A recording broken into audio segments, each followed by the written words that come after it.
Hi friends, welcome to infinite world of GK. ഇന്ന് നമ്മൾ കാണാൻ പോകുന്നത് HSS വിഭാഗത്തിലുള്ള സ്വദേശ് മെഗാ ക്വിസിൻ്റെ സ്കൂൾ തലം എക്സാമിലേക്ക് വേണ്ട പ്രധാനപ്പെട്ട ചോദ്യങ്ങളും ഉത്തരങ്ങളുമാണ്. വിഷയം ഇന്ത്യയെ കണ്ടെത്തൽ, സ്വാതന്ത്ര്യ സമര ചരിത്രവും ആധുനിക ഇന്ത്യയും, ഇന്ത്യൻ ഭരണഘടന, ആനുകാലികം എന്നിവയൊക്കെയാണ്. സ്വദേശ് മെഗാ ക്വിസുമായി ബന്ധപ്പെട്ട് LP, UP, HSS വിഭാഗങ്ങളിലെല്ലാം തന്നെ നിരവധി വീഡിയോകൾ നമ്മുടെ ചാനലിൽ അപ്ലോഡ് ചെയ്തിട്ടുണ്ട്. കാണാത്ത കൂട്ടുകാർ അതൊക്കെ ഒന്ന് കണ്ടു നോക്കുക. നമുക്ക് ഇന്നത്തെ ചോദ്യങ്ങൾ നോക്കാം. നെഹ്റു ഇന്ത്യയെ കണ്ടെത്തൽ എന്ന ഗ്രന്ഥത്തിൻ്റെ രചന ആരംഭിച്ച വർഷം ഏത്? 1944 ഏപ്രിൽ. അന്താരാഷ്ട്ര പ്രശ്നങ്ങളിൽ ഇന്ത്യക്കുള്ള സ്ഥാനമുറപ്പിക്കുന്നതിനായി നെഹ്റു ആവിഷ്കരിച്ച വിദേശ നയം ഏതാണ്? ചേരിചേരാ നയം. ഇംഗ്ലണ്ടിലെ വിദ്യാഭ്യാസത്തിനു ശേഷം ഇന്ത്യയിലെത്തിയ നെഹ്റു ഏതു കോടതിയിലാണ് പ്രാക്ടീസ് തുടങ്ങിയത്? അലഹബാദ് കോടതി. 1938 ജവഹർലാൽ നെഹ്റു ആരംഭിച്ച പത്രം ഏതാണ്? National Herald. തുടർച്ചയായി 3 പഞ്ചവത്സര പദ്ധതികളിൽ അധ്യക്ഷത വഹിച്ച ഇന്ത്യൻ പ്രധാനമന്ത്രി ആരാണ്?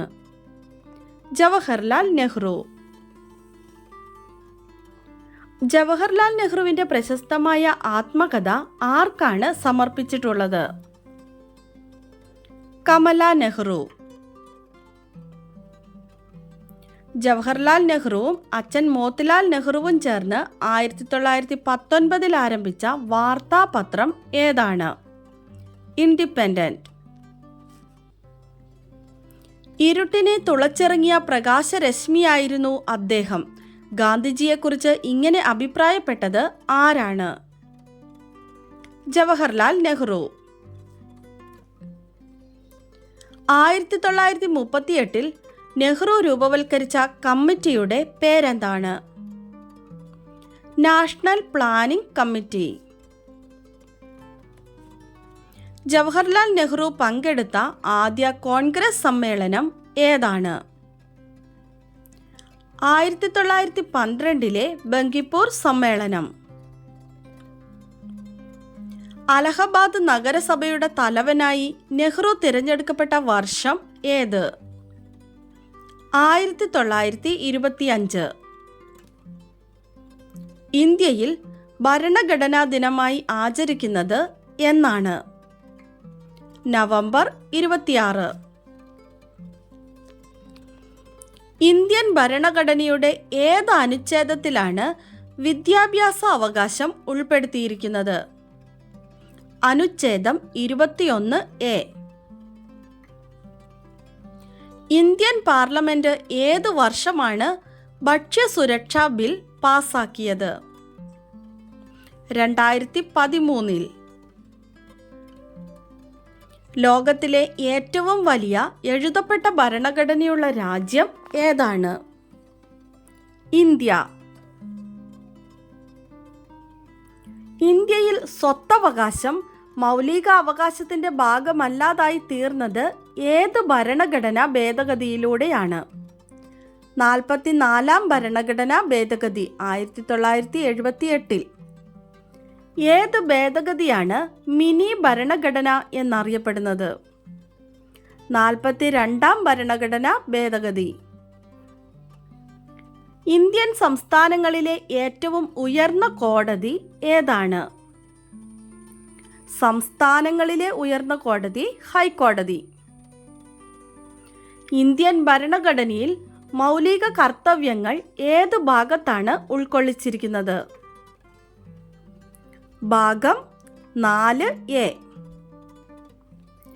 ഇന്ത്യൻ ഭരണഘടനയിൽ മൗലിക അവകാശങ്ങളിലെ ഏത് അനുച്ഛേദത്തിലാണ് സ്വാതന്ത്ര്യത്തിനുള്ള അവകാശം ഉൾപ്പെടുത്തിയിരിക്കുന്നത്? അനുച്ഛേദം 19 അഥവാ ആർട്ടിക്കിൾ 19. ഒക്ടോബർ 31 ദേശീയോദ്ഗ്രഥന ദിനമായി ആചരിക്കുന്നു. ഇന്ത്യയുടെ ഏത് പ്രധാനമന്ത്രിയുടെ ചരമദിനമാണ് ഈ ദിനം? ഇന്ദിരാഗാന്ധി. 1931 കറാച്ചിയിൽ വെച്ച് നടന്ന കോൺഗ്രസ് സമ്മേളനത്തിൽ പ്രസിഡന്റായി തിരഞ്ഞെടുക്കപ്പെട്ട വ്യക്തി ആരാണ്? സർദാർ വല്ലഭായ് പട്ടേൽ. നവോത്ഥാന പ്രസ്ഥാനമായ ആര്യ സമാജം സ്ഥാപിച്ചത് ആരാണ്? Swami Dayananda Saraswati. 1875 April 10.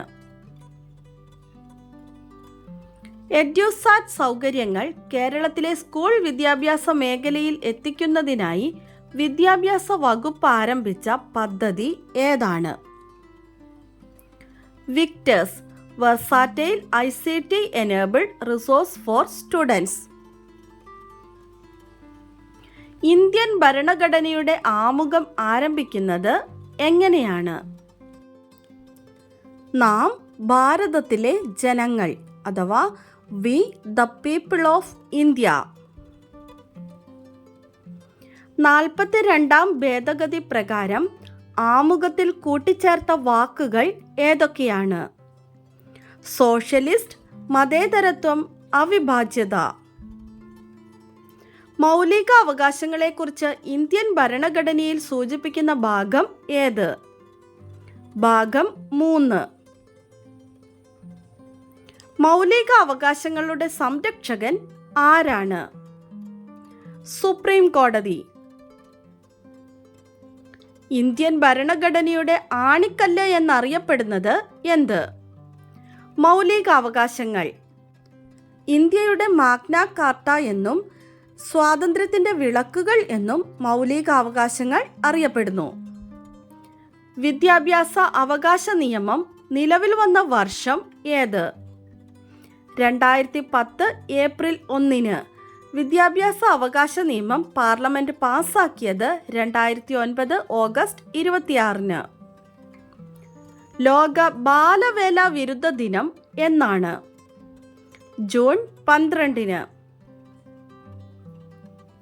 Fourth estate എന്നറിയപ്പെടുന്നത് എന്ത്?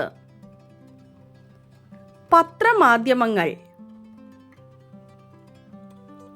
മൗലിക അവകാശങ്ങളുടെ അടിത്തറ എന്നറിയപ്പെടുന്ന ആർട്ടിക്കിൾ ഏതാണ്? ആർട്ടിക്കിൾ 21. മൗലിക അവകാശങ്ങൾ ഭേദഗതി ചെയ്യാനുള്ള അധികാരം ഉള്ളത് ആർക്കാണ്? പാർലമെന്റിന്. അടിയന്തരാവസ്ഥ കാലത്ത് മൗലികാവകാശങ്ങൾ റദ്ദ് ചെയ്യാനുള്ള അധികാരം ആർക്കാണ്? രാഷ്ട്രപതി. ഏത് രാജ്യത്ത് നിന്നാണ് ഇന്ത്യൻ ഭരണഘടനയിലെ മൗലികാവകാശങ്ങൾ കടം കൊണ്ടിരിക്കുന്നത്? അമേരിക്ക. മൗലിക അവകാശങ്ങളുടെ ശില്പി എന്നറിയപ്പെടുന്നത് ആരാണ്? സർദാർ വല്ലഭായ് പട്ടേൽ. ഇന്ത്യൻ ഭരണഘടനാ ശില്പി ഡോക്ടർ BR അംബേദ്കർ. ഇന്ത്യൻ ഭരണഘടനയുടെ ആമുഖത്തിൻ്റെ ശില്പി ജവഹർലാൽ നെഹ്റു. ഇതുകൂടി ഓർത്തു വയ്ക്കുക. ഇന്ത്യൻ ഭരണഘടനയുടെ ആമുഖം ഏത് രാജ്യത്ത് നിന്നാണ് കടം കൊണ്ടത്? USA. ഭരണഘടനയുടെ ഏത് വകുപ്പ് പ്രകാരമാണ് സുപ്രീം കോടതി റിട്ട് പുറപ്പെടുവിക്കുന്നത്? ആർട്ടിക്കിൾ 32. ഹൈക്കോടതി റിട്ട് പുറപ്പെടുവിക്കുന്നത് ഏത് ആർട്ടിക്കിൾ പ്രകാരമാണ്? ആർട്ടിക്കിൾ 226. ഭരണഘടനയുടെ ഹൃദയവും ആത്മാവും എന്ന് അംബേദ്കർ വിശേഷിപ്പിച്ചത് എന്തിനെയാണ്? ആർട്ടിക്കിൾ 32. മൗലിക അവകാശങ്ങളിൽ മൗലികമായത് എന്നറിയപ്പെടുന്ന അവകാശമാണ് ആർട്ടിക്കിൾ 32. മൗലിക അവകാശങ്ങൾ സംരക്ഷിക്കുന്നതിനായി കോടതി പുറപ്പെടുവിക്കുന്ന ഉത്തരവ് എന്താണ്? റിട്ടുകൾ. ഇന്ത്യൻ ഭരണഘടനയിൽ വിദ്യാഭ്യാസം ഉൾപ്പെടുന്ന ലിസ്റ്റ് ഏതാണ്? Concurrent list. 3 തരം ലിസ്റ്റുകളാണുള്ളത്: union list, concurrent list, state list. Union ലിസ്റ്റിൽ പറഞ്ഞിട്ടുള്ള വിഷയങ്ങളിൽ നിയമനിർമ്മാണത്തിനുള്ള അധികാരം കേന്ദ്ര സർക്കാരിനാണ്. കൺകറന്റ് ലിസ്റ്റിൽ പറഞ്ഞിട്ടുള്ള വിഷയങ്ങളിൽ നിയമനിർമ്മാണത്തിനുള്ള അധികാരം കേന്ദ്ര സംസ്ഥാന സർക്കാരുകൾക്ക് തുല്യമാണ്. സ്റ്റേറ്റ് ലിസ്റ്റിൽ പറഞ്ഞിട്ടുള്ള വിഷയങ്ങളിൽ നിയമനിർമ്മാണത്തിനുള്ള അധികാരം സംസ്ഥാന സർക്കാരിനാണ്. ഓരോ ലിസ്റ്റിനും കീഴിലുള്ള പ്രധാനപ്പെട്ട വകുപ്പുകൾ ഇവിടെ കൊടുത്തിട്ടുണ്ട്. അതൊക്കെ ഒന്ന് വായിച്ചു നോക്കുക. റിപ്പബ്ലിക് എന്ന ആശയം ഇന്ത്യ കടമെടുത്തത് ഏത് രാജ്യത്ത് നിന്നാണ്? ഫ്രാൻസ്. ഇന്ത്യയിൽ ഭരണഘടനാ നിർമ്മാണ സമിതിയുടെ രൂപീകരണത്തിന് കാരണമായത് എന്താണ്? Cabinet mission. എത്ര ദിവസം കൊണ്ടാണ് ഇന്ത്യൻ ഭരണഘടന തയ്യാറാക്കിയത്? 2 വർഷവും 11 മാസവും 18 ദിവസവും. ഭിലായ് ഉരുക്ക് നിർമ്മാണശാല ഏത് രാജ്യത്തിൻ്റെ സാങ്കേതിക സഹായത്തോടെ ആരംഭിച്ചതാണ്? റഷ്യ. പിൻതീയതിയിട്ട ചെക്ക് എന്ന് ഗാന്ധിജി വിശേഷിപ്പിച്ചത് എന്തിനെയാണ്? Cripps mission. ഗരീബി ഹഠാവോ എന്ന മുദ്രാവാക്യം ഉയർത്തിയത് ഏത് പഞ്ചവത്സര പദ്ധതിയിലാണ്? 5ാം പഞ്ചവത്സര പദ്ധതി. ഇന്ത്യയെ കണ്ടെത്തൽ എന്ന തൻ്റെ ഗ്രന്ഥം ജവഹർലാൽ നെഹ്റു സമർപ്പിച്ചിരിക്കുന്നത് ആർക്കാണ്? അഹമ്മദ് നഗർ കോട്ടയിലെ സഹതടവുകാർക്ക്. ചൗരി ചൗര സംഭവം ഏത് സമരവുമായി ബന്ധപ്പെട്ടിരിക്കുന്നു? നിസ്സഹകരണ സമരം. ഭാഷാ അടിസ്ഥാനത്തിലുള്ള സംസ്ഥാന പുനഃസംഘടനയ്ക്കായി രൂപീകരിച്ച കമ്മീഷന്റെ ചെയർമാൻ ആരായിരുന്നു? ജസ്റ്റിസ് ഫസൽ അലി. ഇന്ത്യയിലെ പ്രമുഖ കപ്പൽ നിർമ്മാണശാലയായ ഗാർഡൻ റീച്ച് ഷിപ്പ് ബിൽഡേഴ്സ് എവിടെ സ്ഥിതി ചെയ്യുന്നു? കൊൽക്കത്ത. ഇന്ത്യയിലെ ആദ്യത്തെ ആണവ നിലയം എവിടെയാണ്? താരാപൂർ. ഭരണഘടന നിലവിൽ വന്ന ശേഷം ആദ്യമായി രാഷ്ട്രപതി ഭരണം ഏർപ്പെടുത്തിയത് ഏത് സംസ്ഥാനത്തായിരുന്നു? പഞ്ചാബ്. അഹമ്മദാബാദിൽ സബർമതി തീരത്തുള്ള ഗാന്ധിജിയുടെ ആശ്രമത്തിന് ഹൃദയകുഞ്ച് എന്ന പേര് നൽകിയത് ആരാണ്? കാകാ സാഹിബ് കലേൽക്കർ. മദൻ മോഹൻ മാളവ്യയ്ക്ക് ശേഷം ബനാറസ് ഹിന്ദു സർവകലാശാലയുടെ വൈസ് ചാൻസലറായത് ആര്? Doctor S Radhakrishnan. ഇന്ത്യയിലെ ഫ്രഞ്ച് പതനത്തിന് കാരണമായ യുദ്ധം ഏതാണ്? വാണ്ടി വാഷ് യുദ്ധം. പ്രാർത്ഥനാ സമാജത്തിന്റെ സ്ഥാപകൻ ആരാണ്? ആത്മാറാം പാണ്ഡുരംഗ്. ബ്രിട്ടീഷ് പാർലമെന്റിലേക്ക് തിരഞ്ഞെടുക്കപ്പെട്ട ആദ്യ ഇന്ത്യക്കാരൻ ആരാണ്? ദാദാഭായ് നവറോജി. ഇന്ത്യയിലെ ഗാന്ധിജിയുടെ ആദ്യത്തെ സത്യാഗ്രഹം നടന്ന ചമ്പാരൻ എന്ന പ്രദേശം ഏത് സംസ്ഥാനത്താണ്? ബീഹാർ. ഇന്ത്യൻ സ്വാതന്ത്ര്യ സമരത്തിലെ ഏറ്റവും പ്രായം കുറഞ്ഞ രക്തസാക്ഷി ആരാണ്? ഖുദിറാം ബോസ്, 18 വയസ്സ്. 1857 ഒന്നാം സ്വാതന്ത്ര്യ സമരത്തിലെ ആദ്യ രക്തസാക്ഷി ആരാണ്? മംഗൽ പാണ്ഡെ. 1857 ഒന്നാം സ്വാതന്ത്ര്യ സമരം ആരംഭിച്ച സ്ഥലം ഏത്? ഉത്തർപ്രദേശിലെ മീററ്റ്. ഇന്ത്യൻ ദേശീയ പതാക രൂപകൽപ്പന ചെയ്തത് ആരാണ്? Pingali Venkaiah. Quit India, Simon go back എന്നീ മുദ്രാവാക്യങ്ങളുടെ ഉപജ്ഞാതാവ് ആരാണ്? യൂസഫ് മെഹ്റലി. ജിന്ന വേഴ്സസ് ഗാന്ധി എന്ന പുസ്തകത്തിൻ്റെ രചയിതാവ് ആരാണ്? റോഡ്രിക് മാത്യൂസ്. 1946 ഭരണഘടനാ നിർമ്മാണ സഭയുടെ അധ്യക്ഷൻ ആരാണ്? ഡോക്ടർ രാജേന്ദ്ര പ്രസാദ്. ഭാഷാ അടിസ്ഥാനത്തിൽ രൂപീകരിക്കപ്പെട്ട ആദ്യ ഇന്ത്യൻ സംസ്ഥാനം ഏതാണ്? ആന്ധ്രാപ്രദേശ്. നാട്ടുരാജ്യങ്ങളുടെ ലയന കരാർ സർദാർ വല്ലഭായ് പട്ടേലിനോടൊപ്പം തയ്യാറാക്കിയ മലയാളി ആര്? VP മേനോൻ. വിവരാവകാശ നിയമം പാസാക്കിയ വർഷം ഏത്? 2005. ബാങ്കുകൾ ദേശസാൽക്കരിക്കപ്പെട്ടത് ഏത് പ്രധാനമന്ത്രിയുടെ കാലത്താണ്? ഇന്ദിരാഗാന്ധിയുടെ.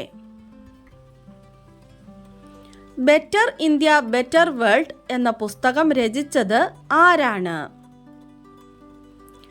NR നാരായണമൂർത്തി. ഇന്ത്യയിൽ ടെലിവിഷൻ പ്രക്ഷേപണം തുടങ്ങിയ വർഷം ഏതാണ്? 1959. 2024 ബെസ്റ്റ് സിനിമയ്ക്കുള്ള ഓസ്കാർ അവാർഡ് നേടിയ സിനിമ ഏതാണ്? ഓപ്പൺഹൈമർ. നമ്മുടെ കഴിഞ്ഞ ദിവസത്തെ ബോണസ് ക്വസ്റ്റ്യൻ ഇതായിരുന്നു. 2023 നെഹ്റു ട്രോഫി വള്ളംകളി ചാമ്പ്യന്മാർ ആരായിരുന്നു?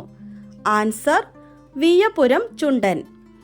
കറക്റ്റായി ആദ്യം തന്നെ ആൻസർ പറഞ്ഞിരിക്കുന്നത് ആസ്ഹ ഫാത്തിമയാണ്. കൺഗ്രാറ്റ്സ് ആസ്ഹ ഫാത്തിമ. അതുപോലെ തന്നെ ആൻസർ പറഞ്ഞ ബാക്കി എല്ലാ കൂട്ടുകാർക്കും ഒത്തിരി അഭിനന്ദനങ്ങൾ. തുടർന്നും വീഡിയോ കണ്ട് സപ്പോർട്ട് ചെയ്യണമെന്ന് ഓർമ്മിപ്പിക്കുന്നു. നമുക്ക് ഇന്നത്തെ ബോണസ് ക്വസ്റ്റ്യൻ നോക്കാം. ഇന്ത്യൻ ഭരണഘടന അംഗീകരിക്കപ്പെട്ട വർഷം ഏതാണ്?